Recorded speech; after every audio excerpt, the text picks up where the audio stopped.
In this lecture, we're looking at the 19th century, and we're taking an overview of the period, trying to get a sense of this entire century. And I always love teaching the 19th century in general. It's in the 19th century where it feels that a switch goes off, frankly. You go from the early 1800s, where, when the century first dawns, there is not yet even a steam locomotion engine. It still feels very much like the old world, the colonial period, or the times of the early years of the American Republic. By the end, though, just about everything we assume in the modern world is either being invented or the foundations for these later inventions, science or the discoveries, these kinds of things, are finally on the rise. And so we're going to take a look at just the century as a whole. Who are the main players? What are the cultural differences that occur in this century? And then what are the changes that are wrought that form the backdrop of all of the church history that we're going to be talking about in the subsequent lectures? And we can begin, as we always tend to do, with the politics. The 19th century saw the fall of a number of political entities that were staples, some going all the way back to the Middle Ages. So in 1806, for example, the Holy Roman Empire finally dissolves. It comes to an end, and a number of different rival groups, in particular the Austrian faction, rises up to take over the areas of what we now call Germany.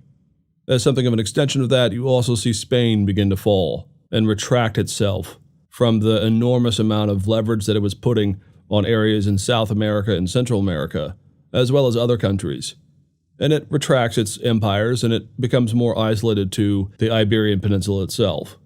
In France, we have the dominant figure of Napoleon, who had himself coronated in 1804, and whose legacy, in terms of establishing the might of France, is legendary. Two of the bigger powers during the 1800s, though, are the British Empire and the expansion not only of American territory, but of American power as a global player in terms of politics and power and influence. And much of the story of European politics during this century involves the countries of Europe for sure, but more often than not it involves the subjugation of other countries around the world whenever these empires begin to expand or whenever their trade interests come up against the local politics of any given region. And the expansion of the British Empire is, of course, pretty legendary. They take over all kinds of areas out in the Far East. They come to dominate Egypt and parts of the Middle East, and they rely heavily on their ships and their naval prowess to maintain a foothold in areas that other countries simply couldn't maintain. America does many of the same things in its own backyard. Shortly after the Revolutionary War and the creation of America as its own country, you have the Louisiana Purchase, which brings all types of new land into the American orbit. And this actually sparks a real Western expansion for America in what would become known as the Manifest Destiny Doctrine, the idea that it was the destiny of America to reach the Pacific coast and to claim all of the heartland and all of the eastern and western coasts as part of the states of America. And there are a number of features to this expansion. In 1823, there was the Monroe Doctrine, promulgated by the then President James Monroe, in which it declared that any European country or any global country that seeks to establish a foothold in North America, in the areas that were part of this Western expansion, that America declared that it would be seen as a threat and that they would intervene should anyone try to plant, even in territories that were not yet part of America. Now, the Monroe Doctrine also argues that America will limit itself to North America and its expansion out west, that they will not get involved with other parts of the world at this point, and that they will let Europe kind of have many of the areas where they were already expanding. But there are a number of places and a number of areas that become folded into America at such a rapid pace that it almost defies logic. In 1835, for about a year in fact, there was what's known as the Texas Revolution, which is a group of folks who feel that the Mexican government was being too centrist, that it was focused on itself, and that it was imposing order on the area that we now call Texas. And so there was a revolt, and in 1536, Texas won its own independence, and for about 10 years, it was its own nation. It was the Republic of Texas, led by men like Sam Houston, and for a time, it appeared as if it was going to become its own country. In the 1840s, though, there was the annexation of Texas and a number of different other states to their north that eventually brings these regions as well into the American government. Down in Florida and in other parts of America, there were also the Indian Wars. And they go by different names. So, for example, in Florida, there were 3 Seminole Wars in which America capitalized on the retraction of Spain as a global dominant power to take over parts of these regions for themselves. And of course, Spain put up no fight here, but the natives, the Seminole Indians in particular, didn't want white encroachment onto their territories. And so all throughout the swampy regions down into the Everglades, you have the Seminole Wars as America seeks to take Florida. So much of the labor, though, of the expansion of America, of course, was born on the backs of slaves. And the increased problem of America's addiction, you might say, to the slave trade created a combustible mix and a crisis of identity as America began to question its reliance on slaves for the majority of the manual labor, particularly in the Deep South. And so the American Civil War gets going in the mid part of the 1800s, and it comes to a conclusion in 1865. And it's followed by the Reconstruction of the South, and then by the end of the 1800s, the deepening realities of segregation and how, though there had been an end to slavery, the ongoing problems of race in America were not going to subside simply because the North had won the war.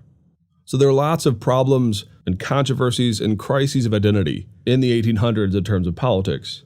One of the more important things, though, by the end of the 1800s is you see arise a certain brand of imperialism or totalitarianism, at least in the philosophical arenas, those who are trying to justify certain views of the state. In many places, like in Germany, for example, the Austrian kingdoms and others, there arose this idea that coming out of the Holy Roman Empire, there needed to be this German presence, this German might, that ought to dictate what its future was. Now, in the late 19th century itself, a lot of this doesn't come home to roost. However, when we get into the 20th century, when we get to the 2 world wars, a great deal of the complexity there in terms of nations, imperialism, and totalitarianism are actually sprung from the soil of the late 19th century idea as to how some of these nations viewed themselves and their own prerogative in terms of waging war over certain territories.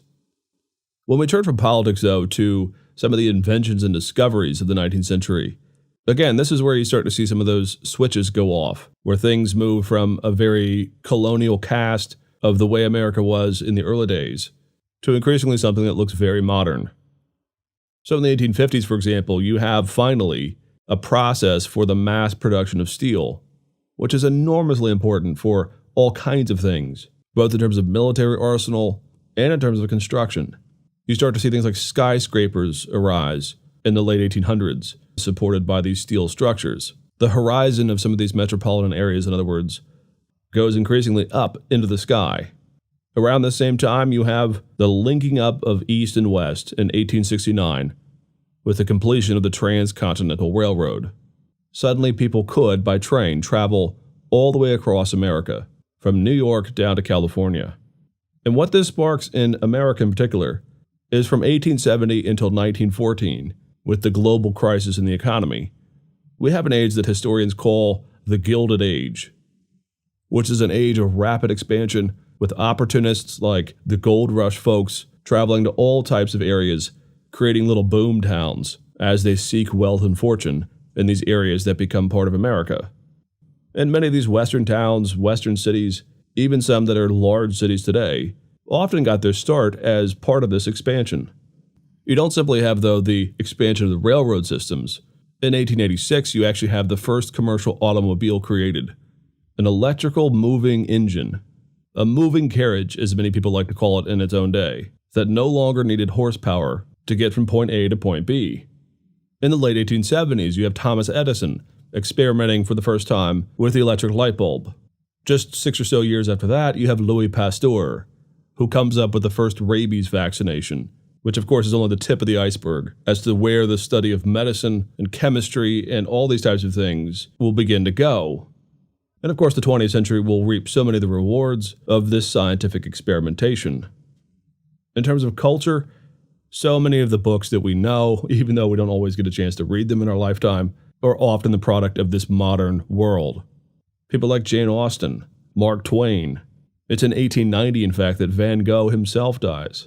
Charles Dickens, Moby Dick, the Bronte sisters, Walt Whitman. All types of folks are publishing and writing in this day and age in creating a real, what we call modernistic understanding of literature. It's a real maximalist idea of literature as well, with these really elaborate, detailed, structured plots, with lots of characters and subplots and all these types of different things. Very much part and parcel to the modern novel, as you and I know it. In terms of other areas of science and discovery, it's of course in the 1800s where the archaeological record and the geological record gets rewritten. People like Charles Darwin published findings about the development of the species in a theory that we today call, of course, evolution. But coming along with this, of course, was a geological reassertion as to the datings of the origin of our planet. Many people don't actually realize this, but it's actually in the mid-1800s when you have finally identified the first dinosaur bone and the discovery later of Cro-Magnon man. Real serious archaeological discoveries. And people don't always put that together. We go from a world where no one knew anything like the word dinosaur. Any of these types of evidences of a very foggy, distant past that gives us some indication as to the origins, or at least to the time span, of how old our planet is. So as a result, people begin to redate and recodify all types of different things. Archaeological digs occur, for example, in the Middle East, attempting to discover biblical or ancient Near Eastern dig sites, long thought to be forgotten or undiscoverable. And so there's a real explosion of change, not just in terms of culture or in terms of discoveries, but just in terms of our general orientation of the world around us. It's also in the 1800s that Karl Marx begins to dramatically change and challenge some of the long-held convictions about economics. And in many ways, these changes, these new discoveries, really help us understand the 19th century. It's a century that begins very much remote from our world, a world still very much reliant upon wind and horse in order to navigate the world. And by the end, we have electricity, automobiles, developments in medicine, and eventually, some new radical ideas that are changing all of the West and eventually all of the global world from the early modern period into the modern period.